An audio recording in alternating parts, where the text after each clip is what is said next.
Y'all, give me just a moment to get the word out. Got my stuff up on Spoutable, and as you can see, I have a nice new shiny layout thanks to Aren't You Exhausted. She originally had made it for my YouTube streaming because I go live on Saturday afternoons on YouTube. But she made two layouts, one with the bonnet, one with a portrait of me that she drew. So I'm going to switch it up. I'm going to use this one, even though it has a lot of my YouTube stuff on it, for this. And then I'm going to use the other one and display it, premiere it tomorrow on my YouTube channel. And I want to apologize to those of you who were waiting for last Friday's Bonnet Chronicles. I felt like crap. I not going to get into detail because I'm not like some of these girls that like to share everything. Let's just say my heating pad was my best friend and I just needed a timeout. But I am back. Like I said, in June, Tell It Tuesdays. We'll come back after kiddo's graduation. But for now, we got Fridays here. Saturdays on YouTube are my definite live times. And I'm just happy to be here. And welcome to the chat. Chape 1088.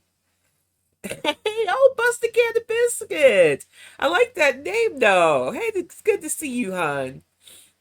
So tonight we are going to talk some heavy stuff because last week I had planned to talk about the Idaho and Arizona abortion laws and how they pretty much attack women. And it all ties into a lot of stuff I want to talk tonight. So we'll get to the abortion nonsense in just a little bit because I have a lot to talk about fundies. But I had to open with this nonsense because, like a lot of us, we woke up yesterday morning to some fuck shit. And you don't get any worse fuck shit than seeing this guy who should be fucking dying in prison getting his shit overturned by the New York Supreme Court because they said the judge in the case didn't act with proper measures in regards to allowing certain witnesses and other stuff. So now what this means, even though he's convicted also in California, so even if he got away with the New York sentence being overturned, he still has to do 16 years guaranteed in California. But because this now has to be reprosecuted, all the people who have been victimized by Harvey Weinstein now may have to testify again and re-traumatize.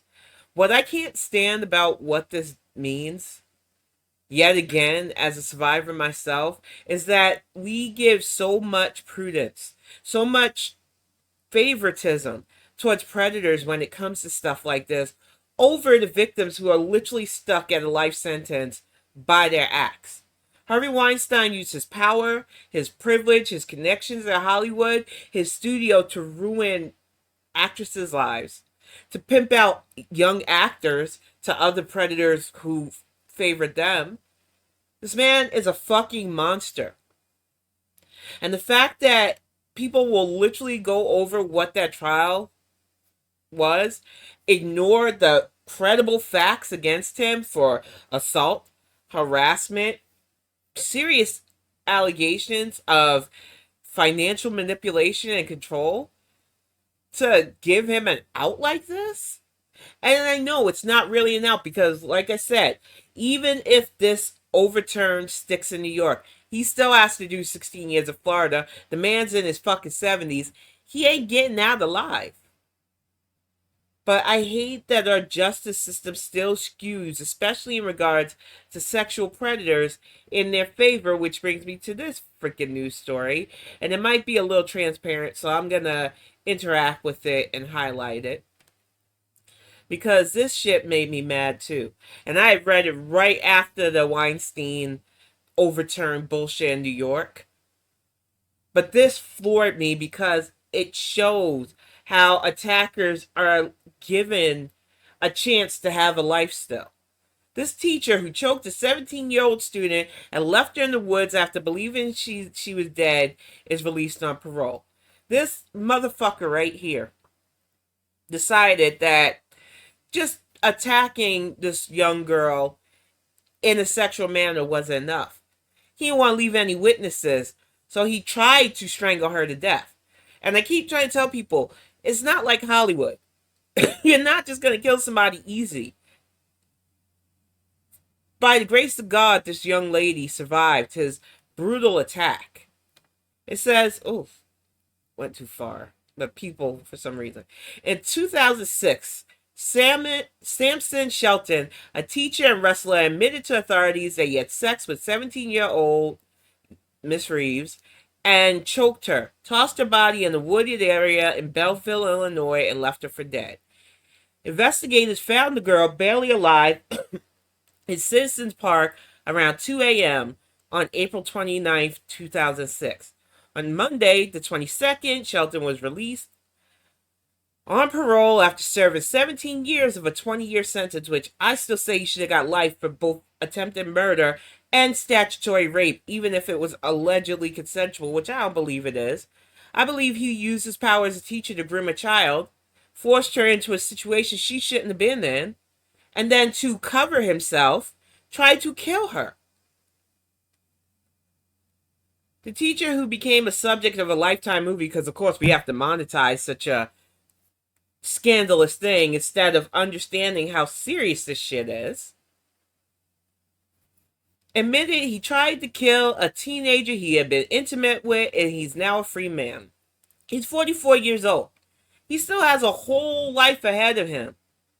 That young lady he did this to is forever scarred by what he did.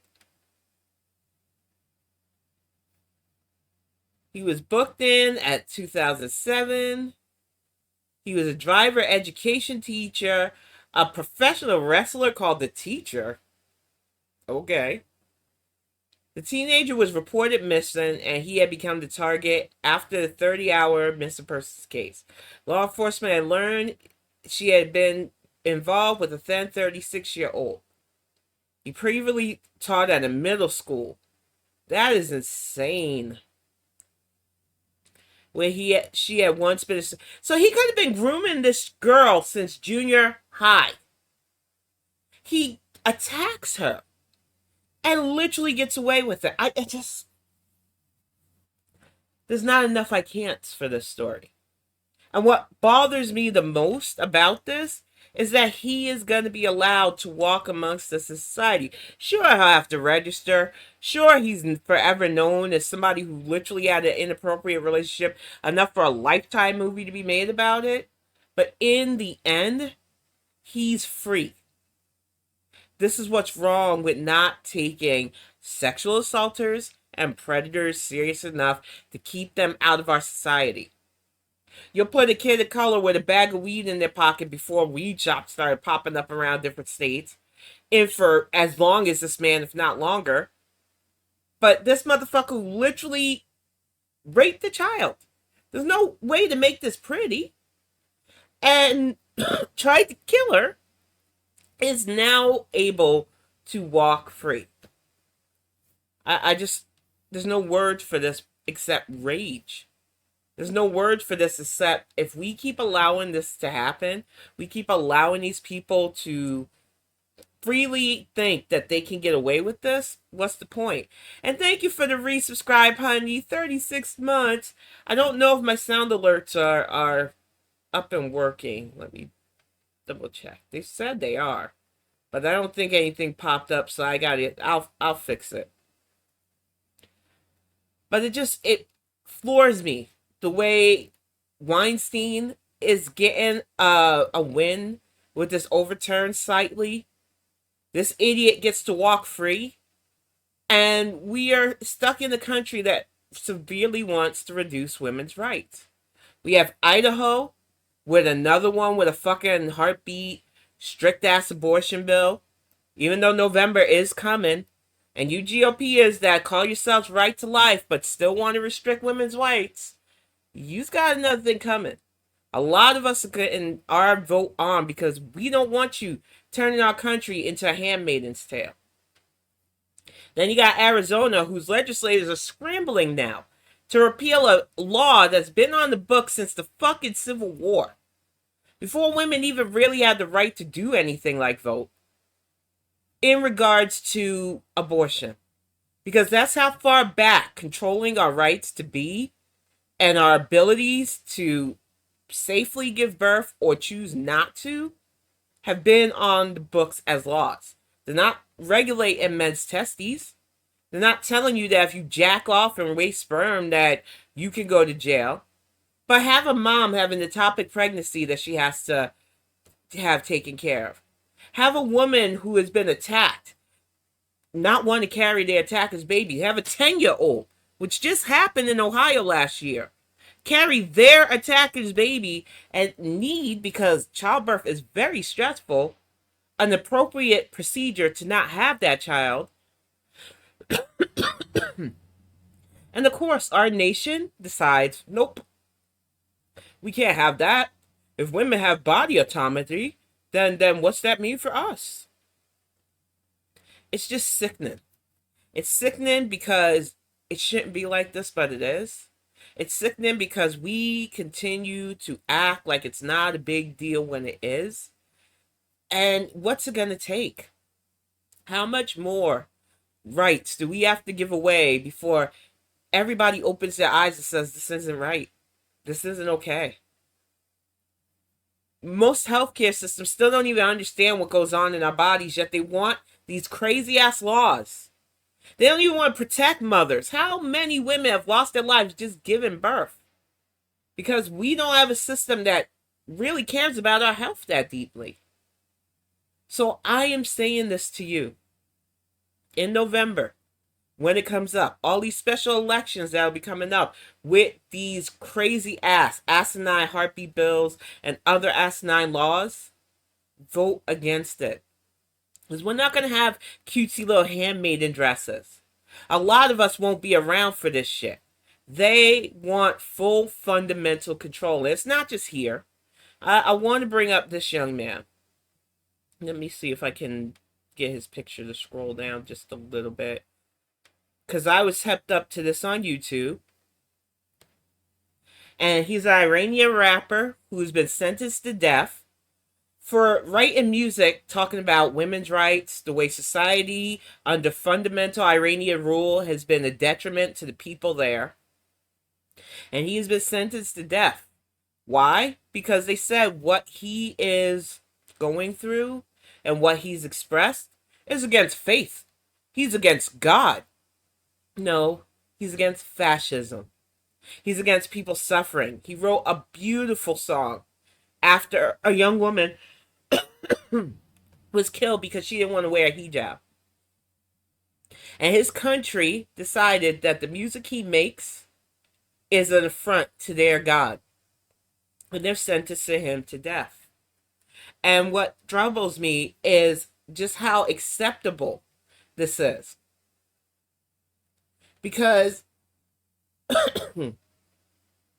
he's not saying everybody there is bad. He's saying that the laws that allow a woman to not be able to fully express herself, laws that tell people that they can't be openly who they are because it goes against this fundamental faith rule, is just killing their society.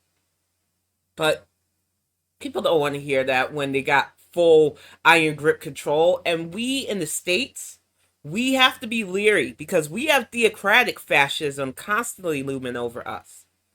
So while some people will be like, well, it's Iran. Of course they're like that. Remember the Ayatollah? If you don't think that there are men in suits, gargoyles of the GOP, looking for that kind of control over our society with moralistic leans, as we look away from their predatory behavior, you got another thing coming. But I'm going to play this video that helped me up to stuff.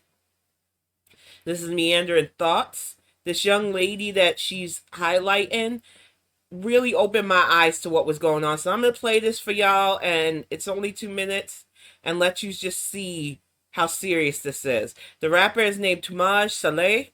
He is being sentenced to death, and it is crazy to me.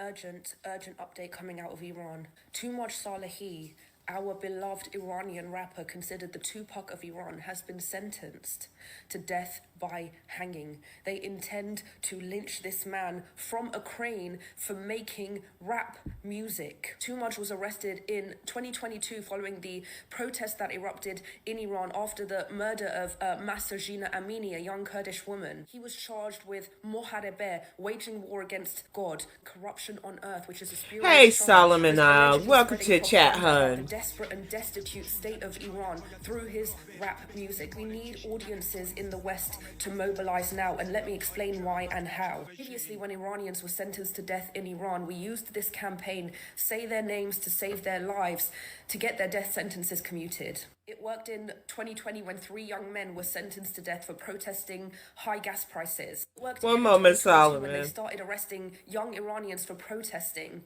As soon as the international media picked up on their cases, the regime inside Iran became worried that the international community was going to turn its attention back on Iran again, and that is the last thing that they want. Almost every time that a person gets international attention, they tend to commute the sentence. We need you to say Toomaj's name to save his life. Please use the hashtag #FreeToomaj or hashtag #ToomajSalehi and tag international media outlets so we can try to stop Toomaj, our beloved rapper, from being lynched.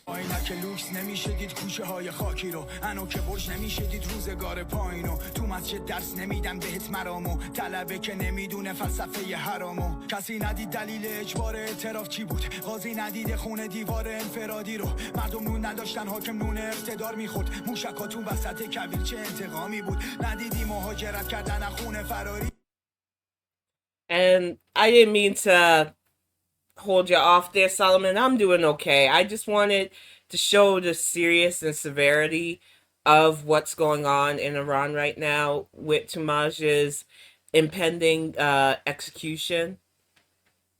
It's striking to me how people think that you can't be affected by something happening outside your country. And I tend to take a neutral stance a lot of times in geopolitics, but not when something like this happens. This young man expressed his frustration with society. This young man expressed his hope that women could be their unapologetic and free self. This young man has beautiful music, and they called it an attack on their regime, on their faith, an attack against God.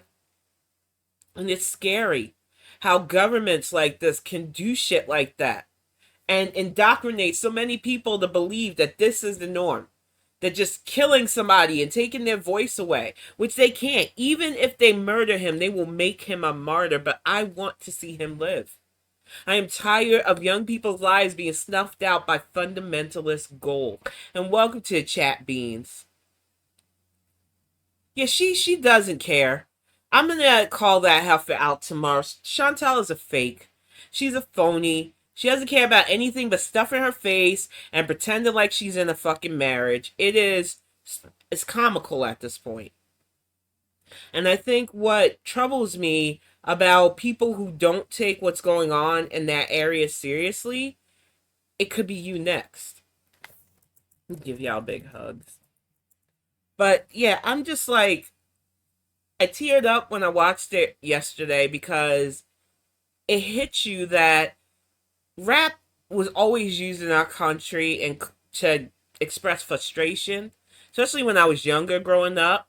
We had the Furious Five, Grandmaster Flash. We had Public Enemy talking about serious shit.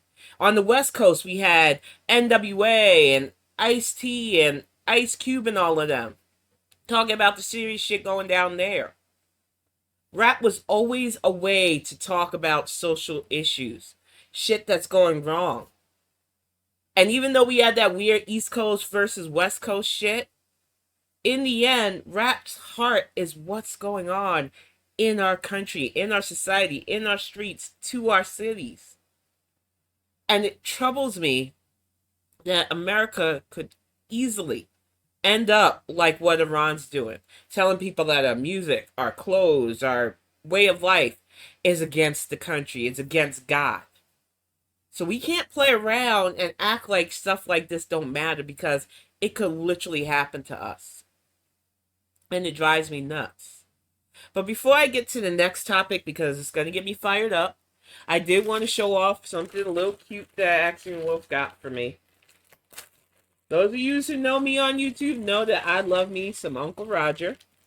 He has this own YouTube toy line. I got this plush with this little MSG thing for you. It's so cute. I love this.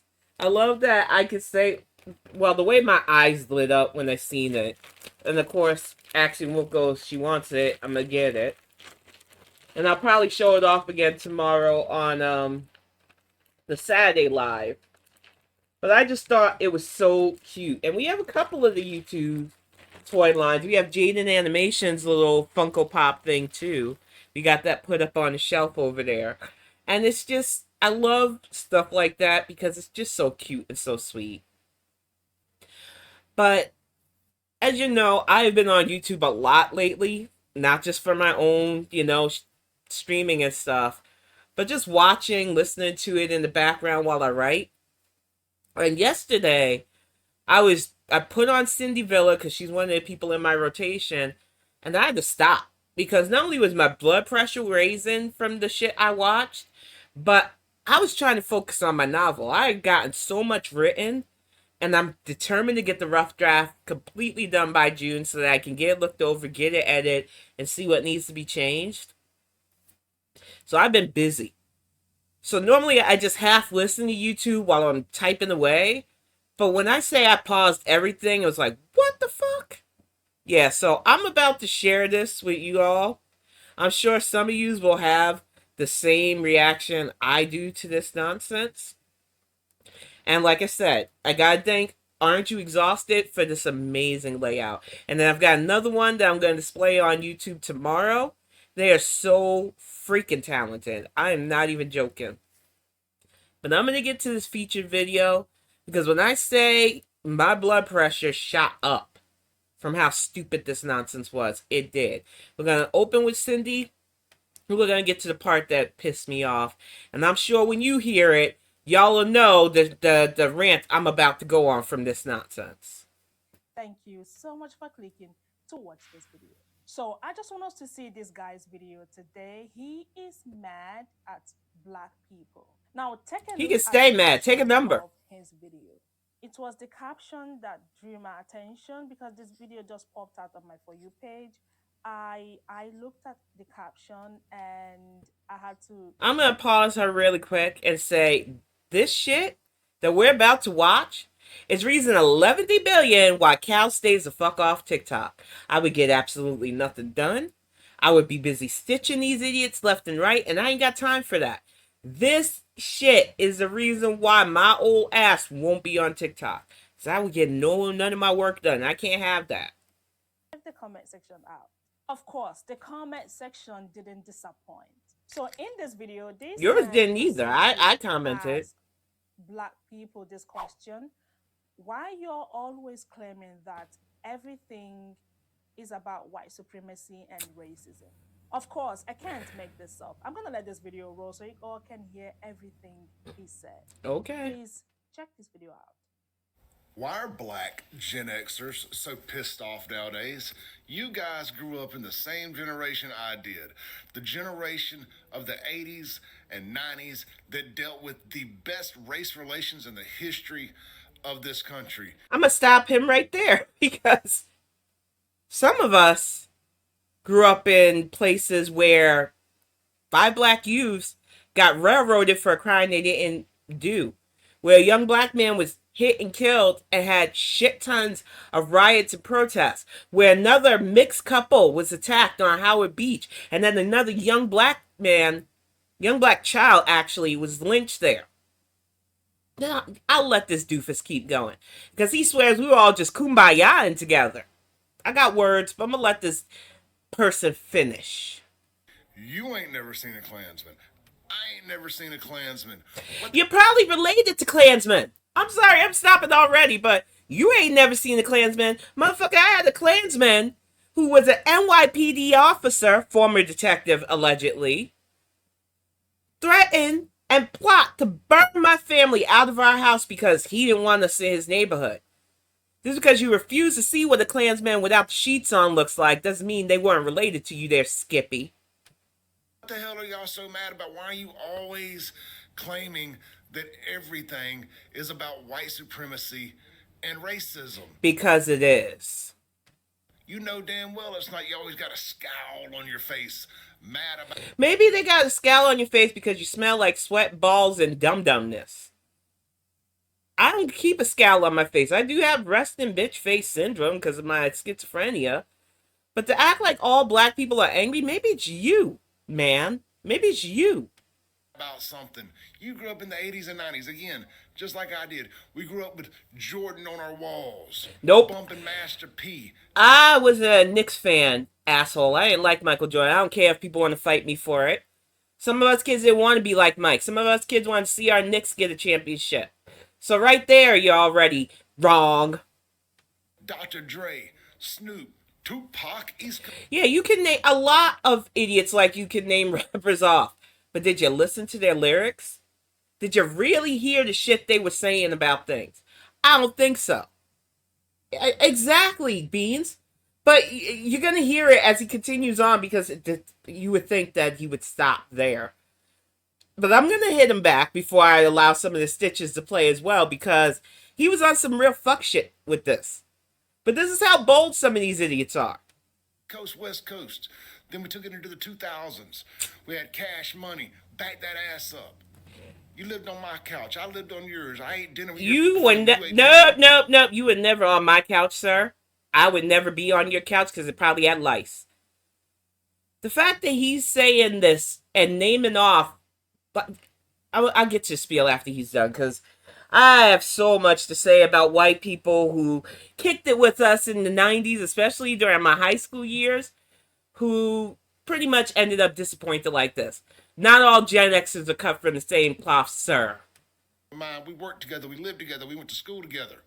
Again, I'm going to ask you, what are you so angry about? Give me a second. I'm going to let you finish this verbal diarrhea. Trump came down that gold escalator, you cried, you told us he's racist. He is. No, he's not. Yes, he is. We just went on y'all's 30 years of co-signing for him, telling us he wasn't racist.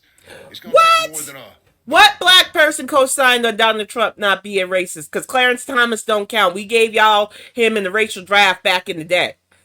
What black person? Because I need names. You're throwing out a lot of allegations. I don't know any black person. My granddaddy hated Donald Trump. They were both in the real estate game in New York. The way that motherfucker went and rented people of color. Nah, bitch. You ain't throwing black people on the bus talking about 30 years co-signing on Trump. Get the fuck out of here. All the way the fuck out of here. I hated that man since I was a kid. Because I said so to convince us. Come on, it ain't too late. Jump on the Trump train with me. Fuck you. I'll accept your apology. Fuck you double. Glad for a Panera ad for once, because, yeah, I won't eat the food, but my blood pressure needed a bit of an ad break. Okay. I'm with Cindy's face right there. But before she even says anything, I'm going to address so many of the points. First off, as a black Gen Xer myself, born in the 70s, grew up in the 80s and the 90s, I can tell you, it ain't the same. We had a conversation about this on Twitter before I left Twitter 2 years ago, where white Gen Xers were talking about their Teen Beat and their New Kids on the Block, and then the rest of us were talking about our Fresh magazine and the Yo MTV Raps having Big Daddy Kane and LL Cool J on our wall. This man listed off rappers like that made him down. Like he was literally invited to the cookout because he could name rappers' names. Sir, sit the fuck down. And then all that to throw, well, I didn't see racism, so you can't just tell me that it happened to you and me believe it. Of course not, you snow roach. Of course you don't believe it. Get the fuck out of here with that, first of all.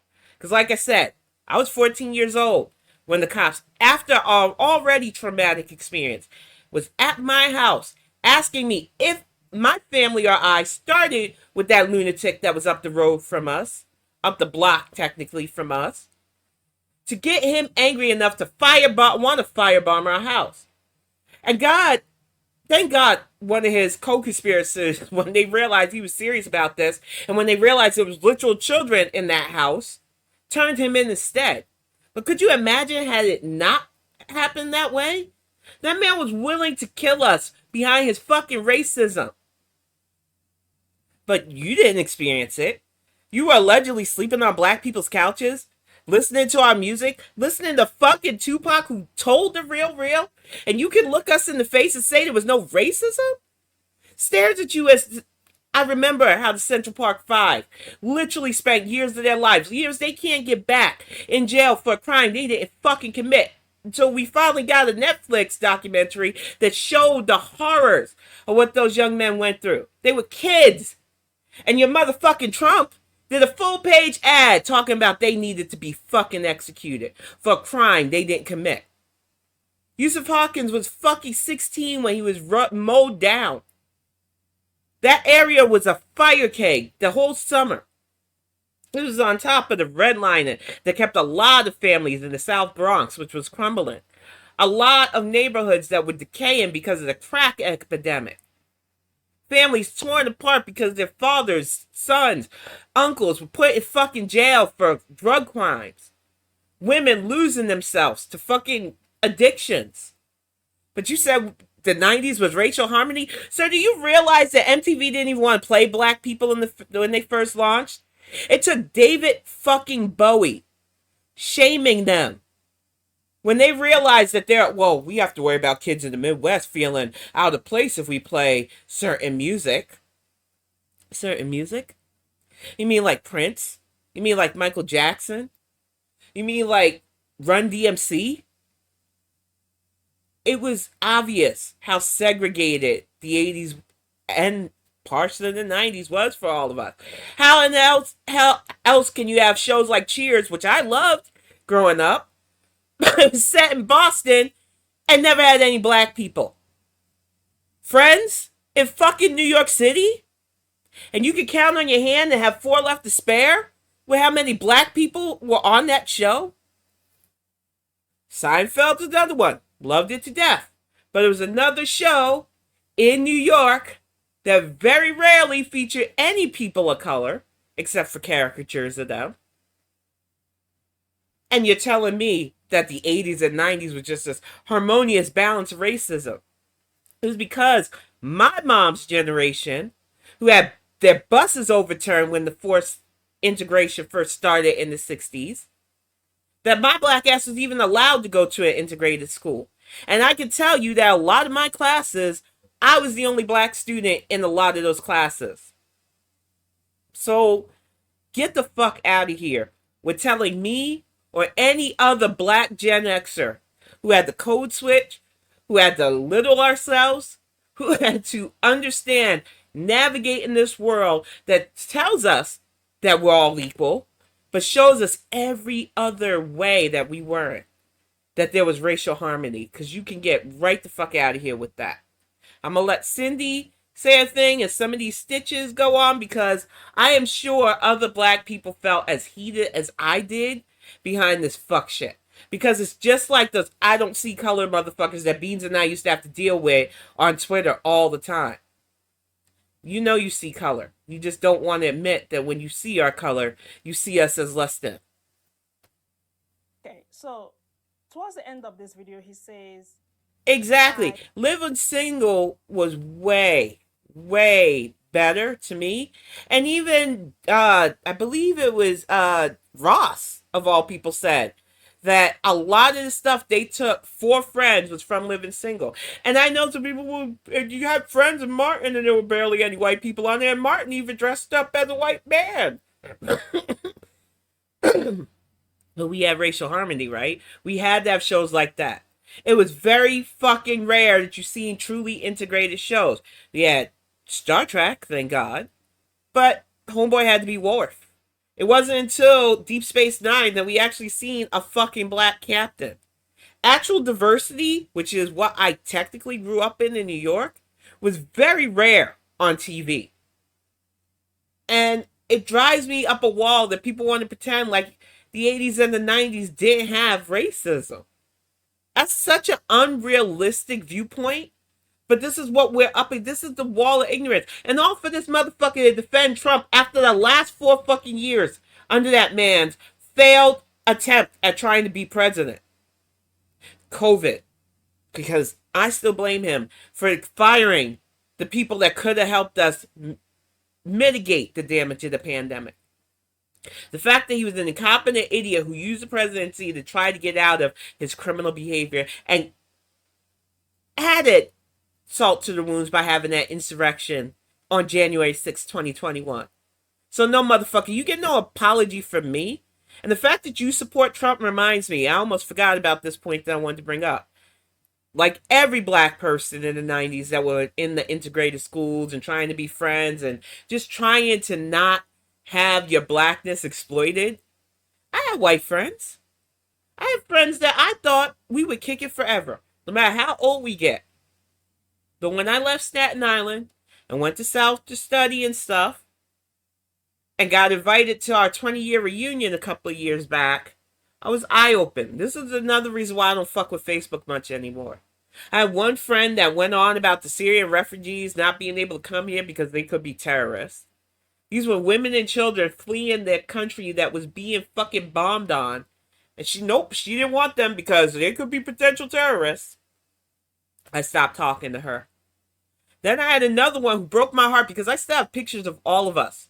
We had a special place in the front of the school. It was like a stoop that we just hung out in every morning, just chilling and talking about music and everything. Because, yes, I will give you, in the 80s and 90s, music was kind of more interchangeable. From pop to rock to rap to everything, there was a big blended feeling from time to time, at least on my end, because music is normally universal.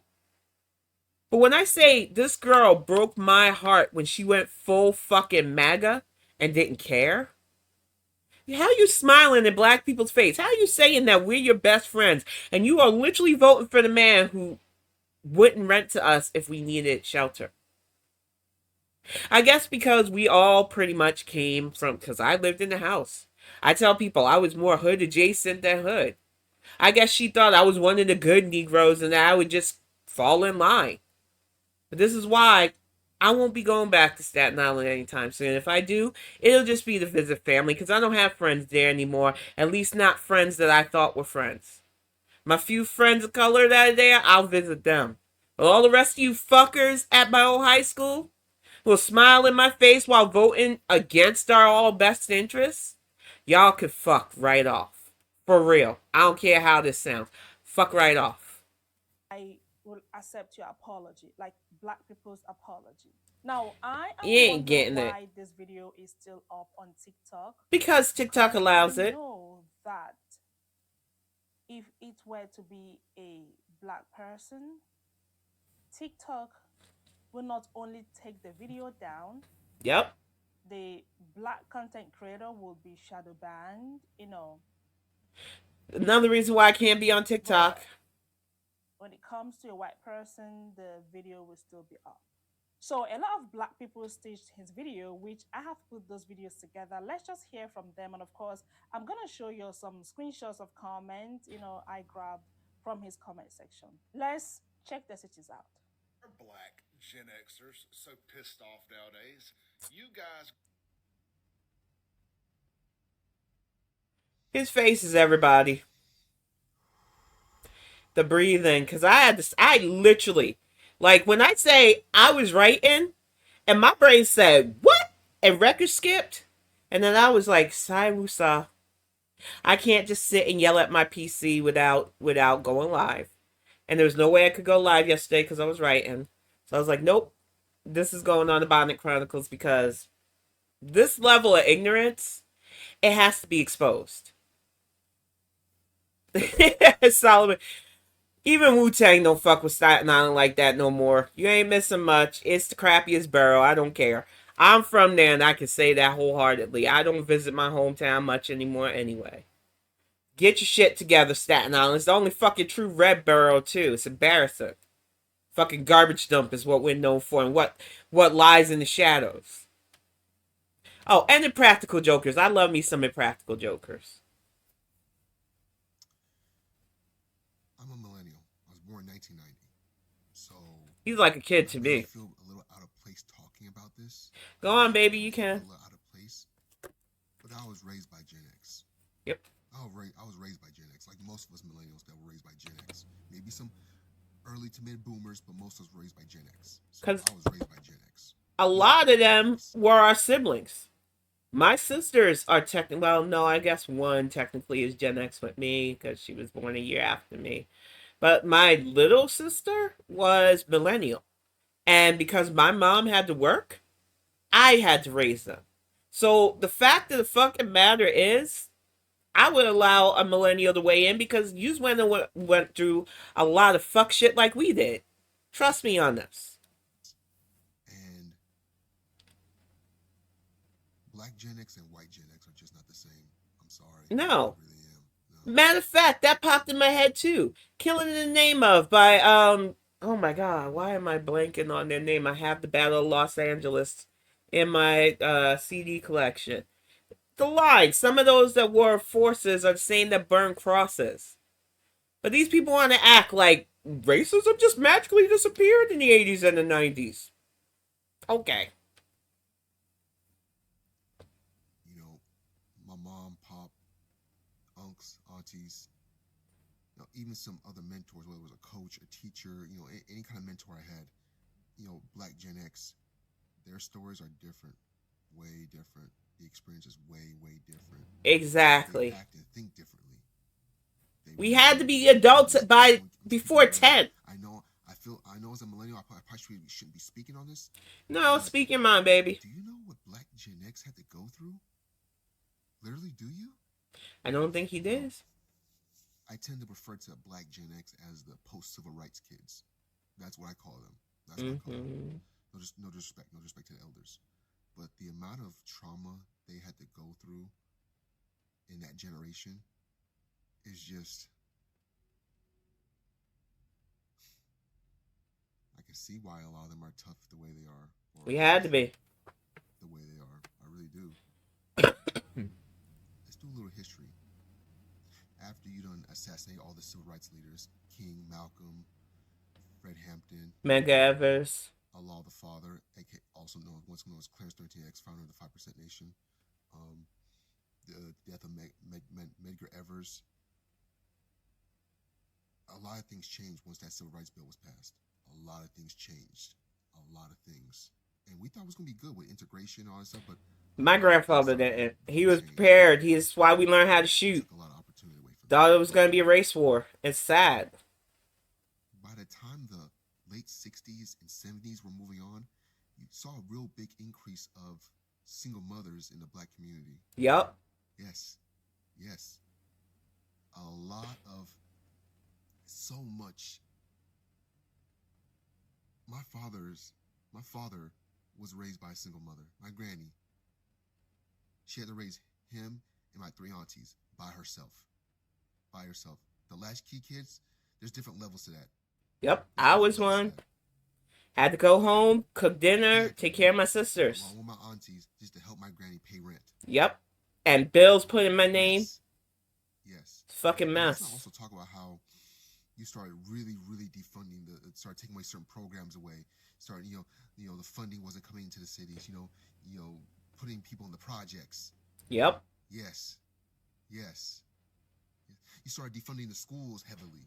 Yep. You know how there used to be trades in schools? Because my aunties used to tell me all the time how there used to be trades in schools. There used to be so many trades. You didn't have to go to college back then. You could just graduate with a trade and go straight to work. Auto shop, metal shop, wood shop, Yes. all kinds of shops. Yes. And then they took it away. You forget about the 80s?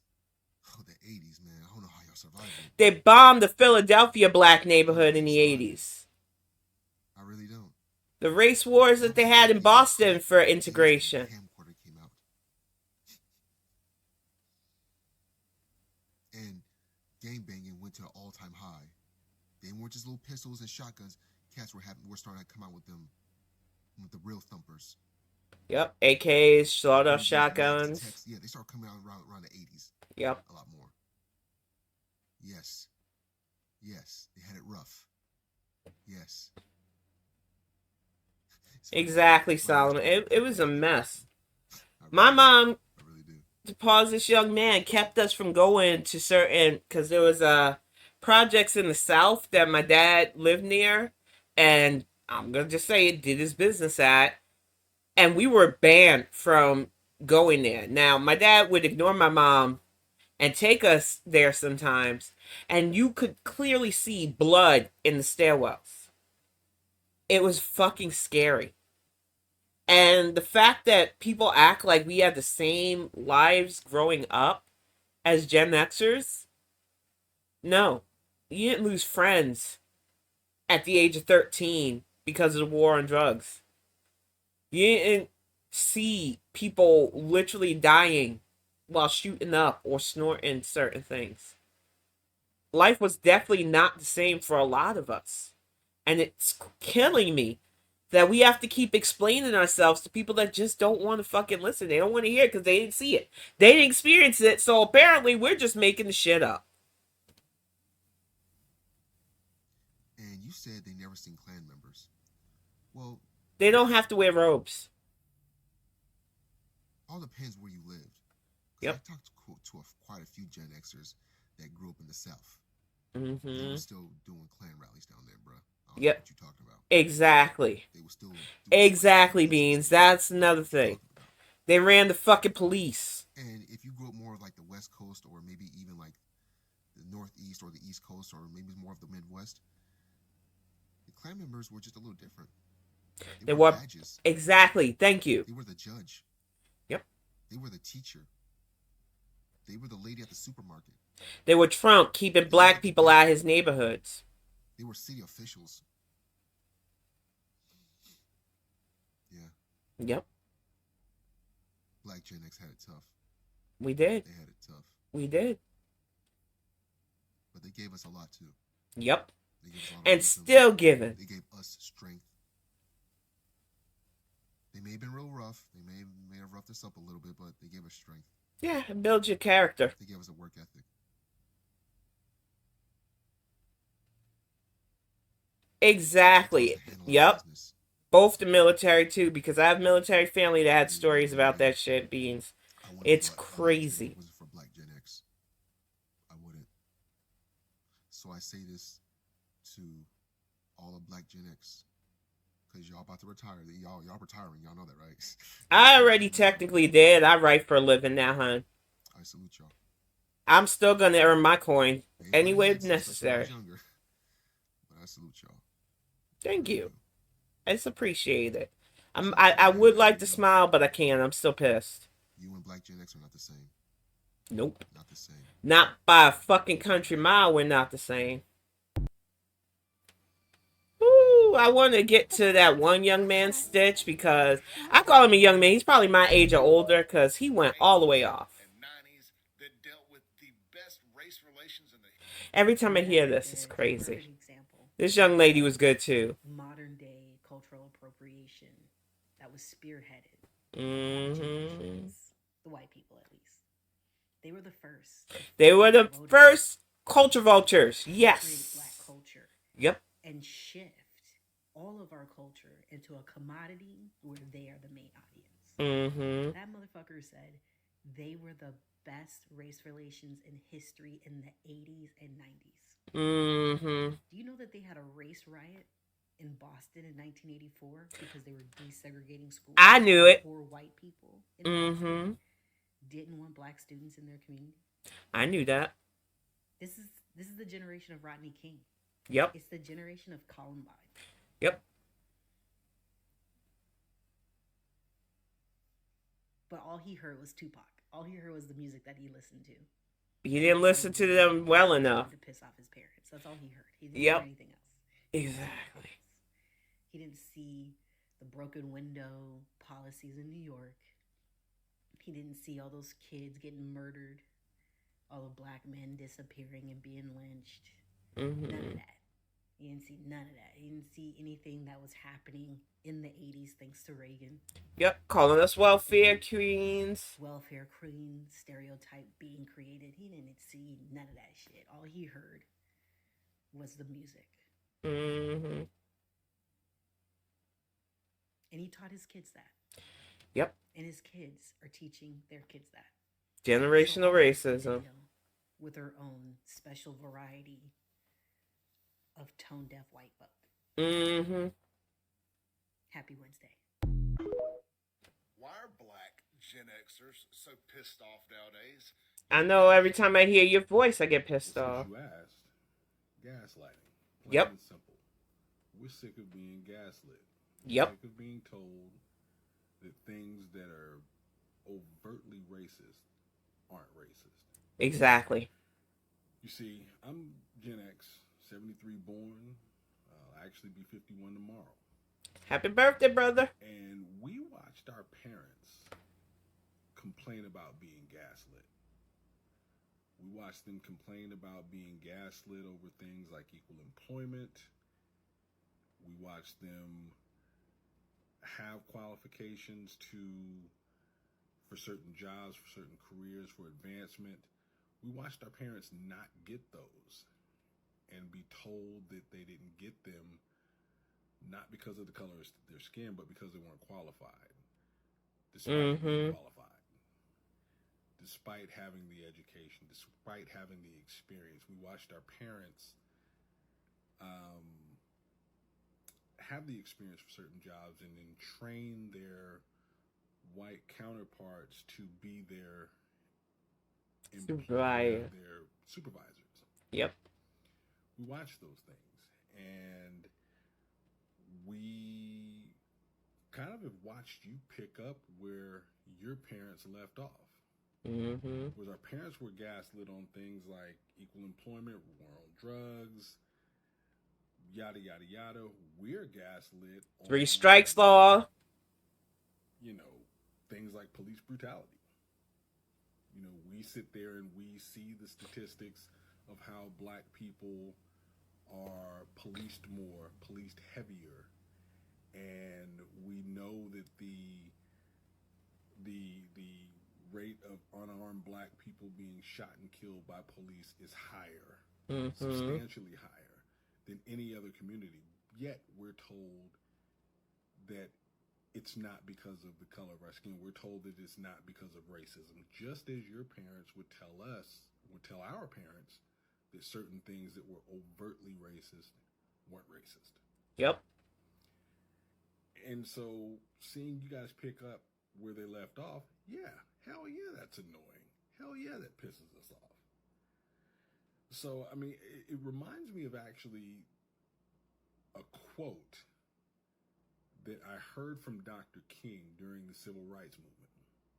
He said that one of the biggest threats to the Civil Rights Movement was the conservative white Christian. And he said that because it was the conservative white Christian that, despite their beliefs and despite how much morality they spoke of, they always tried to tell the black people who were experiencing the racism that it wasn't as bad as they thought it was. It wasn't as bad as they were making it out. They would say things like, well, we've made strides, we've made progress. And at least it's not as bad as it was 100 years ago during slavery. And they're still saying that shit. Ridiculous. George Floyd was only 4 years ago, not even 3 years ago. Experiencing the same thing today. That we today, like our parents before us, like our grandparents before them, are still experiencing the same things. Regardless of the education that we have, regardless of the experiences that we have, we're still being told that the racism that we are seeing, that the racism that we are experiencing is not racism. Yep. And it's pissing us off. We're being told that the certain things that we see our politicians do are not because of the color of our skin. And we know that it is. Yep. And we're tired of you telling us that that's not what it is. Just like our parents were tired. Just like their parents before them were tired. It's the same bullshit, different day, different generation, everything. So, there you have it. We're sick of being gaslit. And this doesn't go for all white Gen X. I got lots of white Gen X friends that we were cool in the 70s and 80s and we are cool now. So this doesn't go for them or those like them. But it goes for guys, it goes for guys Assholes like that in guy. this video. Yep. This clown. Thinks that just because we like the same music, that we went to the same schools, that our experiences in this country are the same. Nope. They're not the same. We're Not by a long shot at all. Yeah, we may have both liked Phil Collins and Eazy-E and whatever other artist that this guy went on to talk about in this video, if you care to even watch the rest of the video that he made. Yeah, we liked all the same stuff, but we are not the same. At all. We did not go through what I went through then. Point blank period. Don't go through what I go through now. Mm-hmm. So, there you have it. Stop the gaslighting. Why are black Gen Xers so pissed off now? I think after this guy is the guy that I want to definitely I play. watched it the whole time thinking there was a punchline like it was satire. He's serious. Yeah, he is. Collect your cousin. You spent that entire video, guy, trying to invalidate an entire group of people that you very obviously can't relate to. Yep. Like, you are the embodiment of white privilege. Congratulations. One of the better things that I decided And that's to do why I with my said adult they're life not was gonna be listen to an us, activist. because even It's when like we maybe tell something y'all silence what we go through, Why are black Gen so Xers maybe more of white Gen Xers who know the real. Because unlike our parents and grandparents, And because this is the one I wanted to end on, maybe more white Gen Xers who realize what that idiot came out swinging said about why are black Gen Xers so angry. Those of you who understand, collect your cousins, because we're tired of explaining. We are legitimately tired of explaining, and my ass is outspoken. I'm living in BFE. I can get on my hand the number of people that are melanated in this fucking town, and ain't that many. The next town over is a saint. But if you think I'm going to hold myself any less, no. This is my town now. Y'all got to deal with my ass, and I'm completely chaotic neutral. We're going to get to Brother Man, the villain, because I like him, and I see Solomon, you know him too. He is amazing, and everything he said is true. we actually are telling you people exactly how the fuck we feel. Yep. And we black Gen Xers are really sick and tired of white Gen Xers talking about us like we ain't in the motherfucking room. Exactly. This is not a secret. The difference between you, white Gen Xers, and us is that we learned from our parents. Yep. We saw the disrespect your parents gave them. And we just decided, fuck that. Exactly. How many of you white Gen Xers have fallen in line with Trump? Too many. Any of y'all come to us trying to sell him to us. We don't want him. Yep. Take that We still bullshit down remember the road. 1989. Ain't nobody fucking with that dude. Yep. Central Park 5. And then it's the temerity of every single fucking time we turn around. Somebody that looks like you is talking about somebody that looks like me. Like we ain't in the goddamn room. Even amongst this fucking latchkey generation, there's still separation because we're starting to not trust y'all. Trust is Y'all gone. colors are coming out. They are. Some of y'all have betrayed our generation. Yep. Because y'all got your ass right in line with the fucking generation before us. And then y'all turn around and telling us shit. Trying to goose step Why us don't into y'all ever address fascism. us directly? Why y'all need these videos? If They're you don't want afraid. people, why don't you go live and ask that question out loud? Except nothing but black Gen Xers. Let's have this conversation. Maybe you might learn something. Or y'all gonna do the exact same fucking thing y'all always do. Talk over us. You wanna talk about race relations? The fuck do you know about it? Exactly. What the fuck do you know about race relations? You wanna know what else was going on in that race relation great generation? The war on drugs that was started under Nixon, accelerated under Reagan. And then one of Nixon's aides said that it basically was illegal. They knew it and they did it anyway. Yep. I guess you don't remember that, right? Right? I guess you were asleep when we discussed the the crack era and how it just decimated an entire fucking generation of people? Did you miss that part? I guess you missed HIV and AIDS.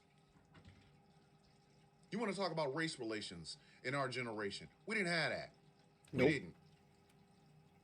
They picked out a bunch of fucking tokens like Clarence Thomas. Mm-hmm. They ain't speak to us. They didn't speak to us. Reagan's policies fucked us first, hardest, and beyond reproach. And nobody like you gave a fuck. Exactly. We grew up in two totally different fucking areas, dog. We did. When's the first time you ever saw a man die?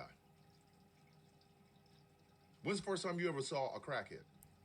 I was well under the age of 10. When was the first time? When was that first time? Describe to me the story. I really want to hear it. But that's the problem. That's the problem. Even amongst the Gen X generation, there is no solidarity because we come from two totally different fucking mindsets, two totally different fucking backgrounds, two totally different fucking lifestyles, life experiences. It's crazy, And Solomon, for why real. we're so fucking angry because we gotta listen to y'all talk for us. Boom. We're not the goddamn same. Exactly. We are not the goddamn same. You might have been a latchkey kid because your mom and dad had to work. I was a latchkey kid because my mother was raising fucking 5 children by her damn self in the projects during the crack era, which you probably didn't know any damn thing about.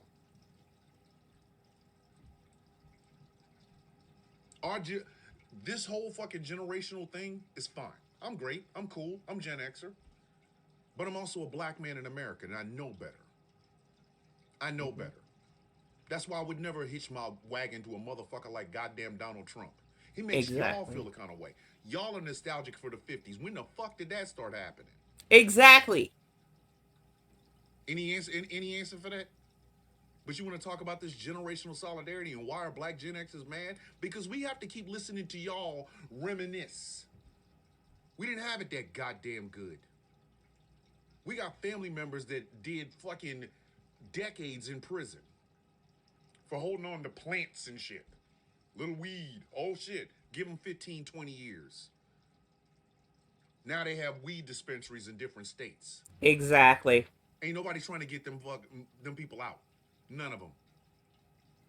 So spare me with that bullshit about why we're angry. And another thing, if you want to talk to us, talk to us. Exactly. Talk to us. Because just like you, Gen X, goddammit, so am I. So am I. And if you can't talk directly to me, don't fucking talk about me. If you can't keep talk our to name us, out don't your fucking mouth. Say shit about us. Boom. We ain't the fucking same. Get the fuck out of here. And I thank God for the ad break. I am definitely gonna end with Thomas the villain because he said everything I was feeling. All of this generational shit got on my nerves when I was on Twitter as it is because boomers this and millennials that, and a lot of times Gen Xers we try to stay out of the conversation until that one news thing completely left us out. In fact, the years that we were born was left out of their little list, and we made jokes about it. Like, oh, I'm glad they realized we're the ghost. Don't pay us no mind. Look over here. We're not the Jedi that you're looking for. So we all thought it was funny that we were left out. A lot of white girls did cry about it. And it was like, come on. We're Gen X. We ain't supposed to cry about shit like that. But honestly speaking, the generational shit got on my nerves because everybody's constantly pointing fingers at every other person. My mom was a boomer. I don't get along with her because she's just an idiot. It's not her whole generation. My grandparents were silent generation who raised my mom to be the boomer that she was because they wanted her to have opportunities. They wanted her to not feel the societal crunch that they did growing up. Or worse, my great-greats that were literally enslaved went through. Or forcibly taken from their tribes to be re-Christianized. So when I say there's a reason why every generation acts the way it does, and there's a reason why we Gen Xers come across as gruff, tough, would rather do it on our own, don't like asking for help even when it fucking hurts us, is because we watch the society claim everything's changing, everything's great now. Everybody likes everybody, let's kumbaya, while ignoring the man being knelt on with his fucking neck being compressed by a cop's knee for 9 fucking minutes. Ignoring a little boy in the park playing with a toy gun, which was something we grew up with. And some of us grew up with real guns, because like I said, I was trained, bitches. Didn't even get a chance to explain himself as he was shot in the back. Up here in Michigan, a little girl laying on the couch with her grandmother, sleeping. Didn't wake up. Bullet to her brain from a no-knock raid. That is the fucking reality in just modern day America for black people. You got fucking cholos like this, literally saying shit like, well, why are you so angry? We had happy race relations back then. Why are you so angry? I'm angry because you keep looking the fuck away from our suffering, from the way society dehumanizes us. And then when you see it in fucking 4K, you still act like it's not a big deal. Just like your parents did when they turned dogs at hoses, or my grandparents marching for civil rights. Just like your great-greats did when they owned my great-greats. Y'all constantly act like your antics and your actions and the way you shape society doesn't affect you. So why should it care if how badly and negatively it impacts the rest of us? And until that attitude shifts, and it ties a lot into fundamentalism, we ain't getting nowhere. And I will stay angry. But I'm going to wrap this up. It's a little bit after 8. I want to go cook some dinner for Action Wolf and I. We'll calm it down a bit. But when I say that heated me enough to where I had to pause it, because I was like, I need to keep writing this book. And this shit was making me heated. But please go watch the rest of Cindy Villa, because there was a lot of other stitches. She read out comments. A lot of people don't agree with that guy, of course. And I will be on tomorrow on YouTube at 1 p.m. EST with my Bonnet Reacts Live. It's a totally different format, though. I react to a lot of girl world shit and bring some funny videos to, like, lighten the mood after that. But I'm going to get ready to go, y'all. Have a great weekend. Hey, honey, thank you. And I will see y'all soon. Night, night, beans. I'll text you in a little bit, too. I'm just, like I said, I need to go calm down because this shit raised my blood pressure just a little bit much. I just want y'all to know that I consider a lot of people my friends.